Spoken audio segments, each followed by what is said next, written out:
Hello students, welcome back to my channel. आज हम करेंगे एक्सरसाइज 3.4 से स्टार्ट। इसमें देखते हैं क्या लिखा हुआ है। इसमें लिखा है, पहला क्वेश्चन है क्वेश्चन नंबर 1 कि स्टेट वेदर ट्रू और फॉल्स और ठीक है, इसमें ट्रू और फॉल्स बताना है।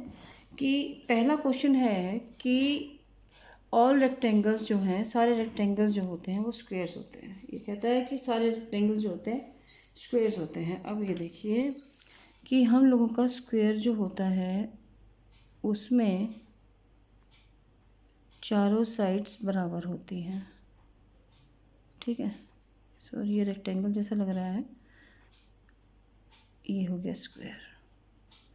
अब ये स्क्वायर है, इसके अंदर हमारी ये ऑपोजिट साइड्स सारी इक्वल होंगी और सारे एंगल्स राइट एंगल होते हैं। राइट एंगल सारे रेक्टेंगल के अंदर भी होते हैं, 90 डिग्री के ऊपर होते हैं, लेकिन इसकी सिर्फ ऑपोजिट साइड्स इक्वल होती हैं। तो सारे rectangles, all rectangles are squares, ये गलत है क्योंकि स्क्वेयर की, बिकॉज ये फॉल्स है। मैं यहाँ पर इसका वो लिख देती हूँ, because rectangle, because square, sorry square has all four sides equal। ठीक है, ये हो गया। अब ये इसमें सिंपल ये प्रॉपर्टी आएगी कि रेक्टेंगल में सिर्फ अपोजिट साइड्स इक्वल होती हैं, लेकिन स्क्वायर में चारों साइड्स इक्वल होती हैं। नेक्स्ट बी में लिखा हुआ है ऑल रोम्बसेस आर पैरेललोग्राम्स। देखिए अब ये पैरेललोग्राम देखते हैं कि पैरेललोग्राम होता है हम लोगों का इस तरीके से। ठीक, इसकी ऑपोजिट साइड्स जो होती हैं इक्वल होती हैं, और रोम्बस के अंदर ये हम लोगों का रोम्बस है। ठीक, इसके अंदर हमारी चारों साइड जो होती हैं वो इक्वल होती हैं। तो ये ठीक नहीं है ये। और दूसरी चीज़ कि ऑपोजिट साइड्स इसमें भी पैरेलल होती हैं और इक्वल होती हैं, पैरेललोग्राम में भी। और रोम्बस के अंदर चारों साइड्स इक्वल होती हैं, लेकिन पैरेललोग्राम में हमें एक सेट चाहिए होता है, एक सेट चाहिए होता है लाइंस का जो इक्वल हो, पैरेलल हो, और यहाँ पर चारों साइड्स इक्वल और पैरेलल होती हैं। तो रोम्बस की जो चारों साइड्स बराबर और इक्वल होती हैं, पैरेलल होती हैं, इसलिए इसको हम ट्रू बोलेंगे। क्यों? क्योंकि अब इसमें लिखते हैं, इसका रीज़न मैं आपको बताती हूँ। बिकॉज रोम्बस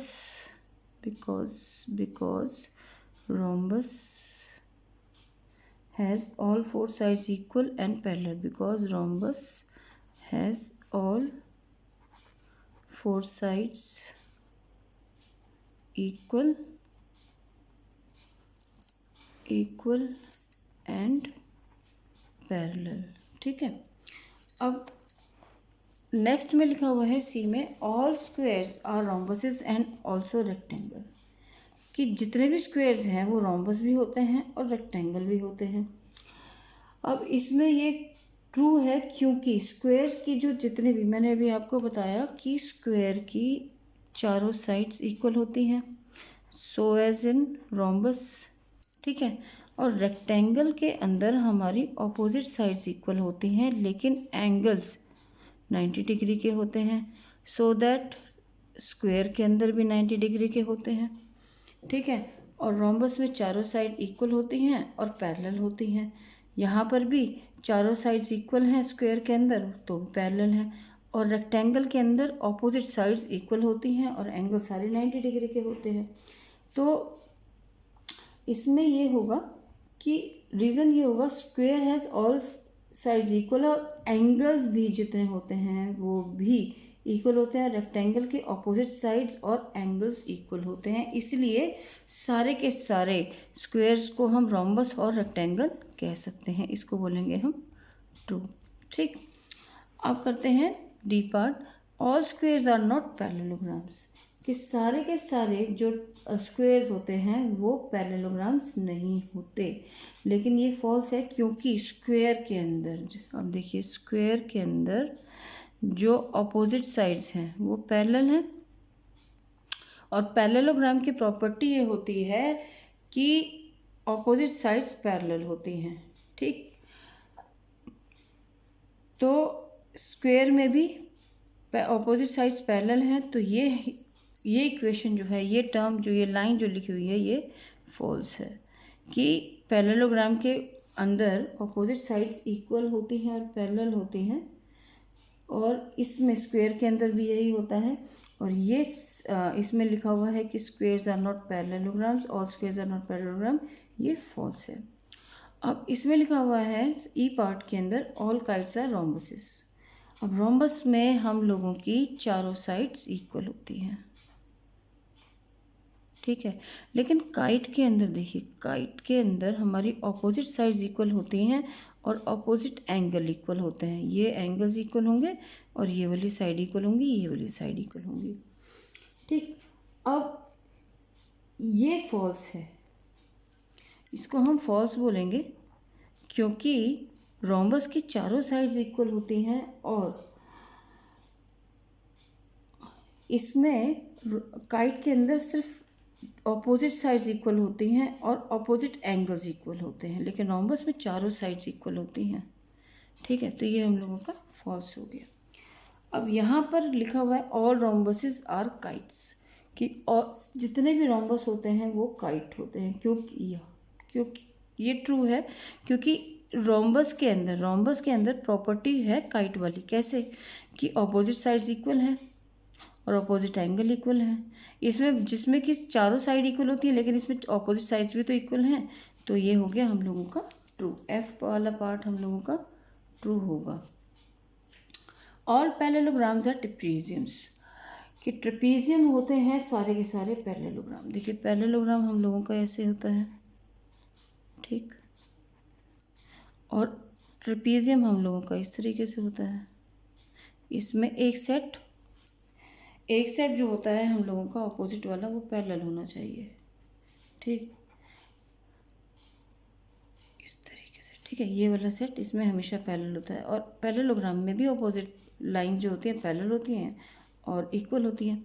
तो यहाँ पर हम कह सकते हैं ट्रू, क्योंकि ट्रेपीजियम के अंदर ये पैरेललोग्राम सारे ट्रेपीजियम हैं, क्योंकि पैरेललोग्राम के अंदर एक सेट ऑफ लाइंस जो होती हैं वो पैरेललोग्राम के अंदर एक सेट ऑफ लाइंस पैरेलल होती हैं, और यहाँ पर भी trapeze, so that in trapezium, तो ऑल पैरेललोग्राम्स आर ट्रेपीजियम्स, ये हो जाएगा हम लोगों का ट्रू, ठीक। यहाँ पर हमको एक सेट ही चाहिए, जो ट्रेपीजियम में ऑपोजिट लाइन जो होती हैं पैरेलल होती हैं, तो यहाँ पर भी हमारे पास ऑलरेडी एक सेट है। इनफैक्ट दो सेट हो जाते हैं, क्योंकि ये वाली भी पैरेलल होती हैं, तो इसलिए ट्रू है। All squares are trapeziums. अब इसमें कहा है कि देखिए स्क्वायर जो होते हैं, स्क्वायर में हम लोगों की चारों लाइंस इक्वल होती हैं, लेकिन ट्रेपीजियम के अंदर हम लोगों की इस तरीके से ये पैरेलल होती हैं। अब इसमें है कि ये हो जाएगा हम लोगों का फॉल्स, क्योंकि ये वाला, इसमें हम लोगों के ऑल स्क्वेयर्स आर ट्रेपीजियम्स, तो ऑल स्क्वेयर्स आर ट्रेपीजियम्स, ये फॉल्स तो होगा, क्योंकि इसके अंदर हम लोगों की चारों साइड्स जो हैं ये पैरेलल इक्वल होती हैं, लेकिन ट्रेपीजियम के अंदर सिर्फ दो ही होती हैं, तो ये हो जाएगा हम लोगों का फॉल्स। ओके, अब चलते हैं नेक्स्ट क्वेश्चन नंबर 2 के ऊपर, कि identify the all the quadrilaterals that have 4 sides of equal length. सबसे पहला हम लोगों का आता है, देखिए स्क्वायर, इसमें चारों साइड्स इक्वल हैं, एंड नेक्स्ट आता है हम लोगों का रोम्बस, ठीक है, इसमें भी चारों साइड्स इक्वल होती हैं। तो हम लोगों का फर्स्ट तो हम लिखेंगे स्क्वायर, एंड सेकंड हो जाएगा हम लोगों का रोम्बस। इसके अलावा कोई भी ऐसा नहीं होता क्वाड्रिलेटरल जिसके अंदर चारों साइड्स इक्वल लेंथ की हो, ठीक है। अब 4 राइट एंगल्स या तो स्क्वायर के अंदर आते हैं या हम लोगों के रेक्टेंगल के अंदर आते हैं। देखिए ये हम लोगों का रेक्टेंगल है, ठीक, राइट एंगल्स, एंड ये हम लोगों का स्क्वायर है, इसके अंदर भी राइट एंगल। तो सिर्फ रेक्टेंगल और स्क्वायर के अंदर यही दो ऐसे क्वाड्रिलेटरल्स हैं जिसमें चारों एंगल्स जो हों राइट एंगल के हों। तो पहला आ जाएगा rectangle and second one will be square. Okay, अब क्वेश्चन नंबर 3 के अंदर है कि explain how square is a quadrilateral, कि स्क्वायर जो है वो क्वाड्रिलेटरल किस तरीके से माना गया है, या हम स्क्वायर को क्वाड्रिलेटरल किस तरीके से कह सकते हैं। अब देखिए स्क्वायर के अंदर एक स्क्वायर जो है, स्क्वायर एक 4 साइडेड क्लोज फिगर है, ठीक है। इसके अंदर ये 4 साइडेड क्लोज फिगर है और क्वाड्रिलेटरल भी एक 4 साइडेड क्लोज फिगर होता है। तो that's why square is a quadrilateral, because यहाँ पे square is a quadrilateral because it is a 4 sided closed figure, ठीक। अब एक पैरेललोग्राम कैसे है कि हाउ इज कि how square is a parallelogram. Parallelogram में क्या होता है, पैरेललोग्राम के अंदर हम लोगों की ऑपोजिट साइड्स इक्वल होती हैं। अगर हम इसे सीधा ऐसे करके बना दें, देखिए, ठीक है, इसकी अगर इस साइड्स को हम सीधा कर लेते हैं तो इसमें ये चारों साइड्स इक्वल हो गई। अब इसमें क्या है, क्योंकि स्क्वायर की ऑपोजिट साइड्स पैरेलल होती हैं और पैरेललोग्राम की भी यही प्रॉपर्टी है कि ऑपोजिट साइड्स इक्वल और पैरेलल होती हैं। तो यहाँ पर है because square is how square is a quadrilateral, कि parallel square is a parallelogram because a square has its opposite sides parallel, because a square has its opposite sides parallel,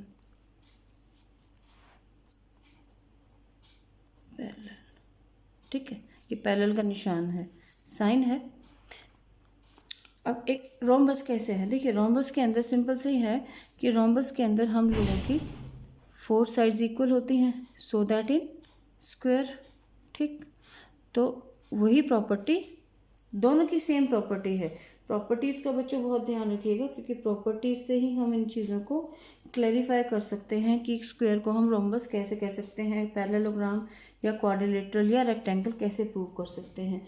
तो यहाँ पर आएगा कि स्क्वायर की, because square has all sides equal, has all 4 sides equal,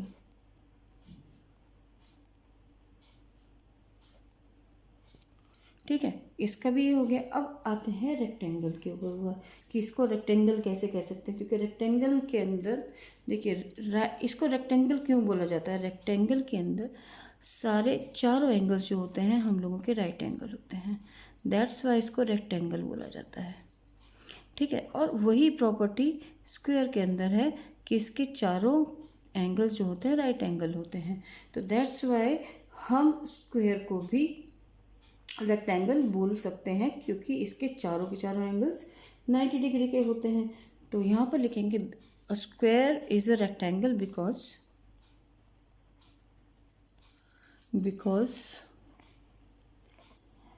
a square has every angle, a square has every angle of 90 degree or it is a right angle, or every angle of a square is every angle of a square is a right angle। Okay बच्चों, अब ये properties please बच्चों please बहुत ध्यान से रखिएगा, इन चीज़ों को ध्यान रखिएगा, क्योंकि प्रॉपर्टीज़ बहुत ज़रूरी हैं जिनसे हम अपने क्वेश्चंस को प्रूव कर सकते हैं, अपने उनको क्लियर कर सकते हैं, डाउट्स को भी क्लियर कर सकते हैं कि प्रॉपर्टी में कि रोम्बस को स्क्वायर क्यों कहा जा सकता है या रेक्टेंगल क्यों कहा जा सकता है स्क्वायर को। तो बेसिकली मेरा कहने का मतलब ये है कि आप प्लीज़ प्रॉपर्टीज़ को ज़रूर पढ़िए। प्रॉपर्टीज़ से ही सारा, चाहे हम अलजेब्रा कर रहे हैं, अलजेब्रा के अंदर भी हमें प्रॉपर्टीज़ का ध्यान रखना है कि कौन सी प्रॉपर्टी कौन सी इक्वेशन को सॉल्व करने में, वही चीज़ हमें यहाँ पर क्वाड्रिलेटरल्स में भी हमें प्रॉपर्टीज़ का ध्यान रखना है। देखिए, मैं चाहती हूँ, मेरा एक मोटिव है कि जो मेरे पास थोड़ी बहुत नॉलेज है, थोड़ा बहुत भी नॉलेज है, उसको मैं शेयर कर सकूँ। कुछ बच्चे ऐसे हैं हमारे साथ कि जो ट्यूशन फ़ीस भी नहीं पे कर सकते हैं, तो मैं चाहती हूँ कि वो बच्चे विदाउट पेइंग एनीथिंग, आजकल यूट्यूब का एक्सेस सबके पास है, तो यूट्यूब के थ्रू पढ़ सकें और बिना ट्यूशन फ़ी पे किए हुए हर चीज़ को समझ सकें और उसका मतलब लाभ उठा सकें। तो मेरा मोटिव यही है पढ़ाने का, क्योंकि हम लोग जो अर्निंग है वो हम लोग शायद यूट्यूब से भी हो जाएगी, लेकिन बच्चों को जो नॉलेज है वो बिना पैसों के मिल जाएगा, ये बिल्कुल क्लियर बात है। अब ये देखिए, एक क्वेश्चन एक्सरसाइज 3.4 मैंने कंप्लीट करा दिया, मतलब कंप्लीट नहीं कराया, क्वेश्चन नंबर 3 तक कंप्लीट करा दिए हैं। क्वेश्चन नंबर 4 को मैं नेक्स्ट वीडियो में एक्सप्लेन करूँगी। आप बस ये ध्यान रखिए कि आपको अगर थोड़ा भी मतलब समझ नहीं आता है तो अब मेरे को आप एक कमेंट बॉक्स में कमेंट कर सकते हैं, मैं वहाँ पर आपके डाउट क्लियर कर सकती हूँ, क्लैरिफाई कर दूँगी सारा कुछ। अगर वीडियो ज़रा भी समझ में आई हो, पसंद आई हो, तो प्लीज़ लाइक ज़रूर कीजिएगा, थोड़ा सा मोटिवेशन मिलता है। और अगर नए आए हैं तो चैनल पर प्लीज़ सब्सक्राइब कीजिएगा, और अपना कीमती टाइम देने के लिए मेरे चैनल पर बहुत बहुत धन्यवाद। मिलते हैं नेक्स्ट वीडियो में। Good bye.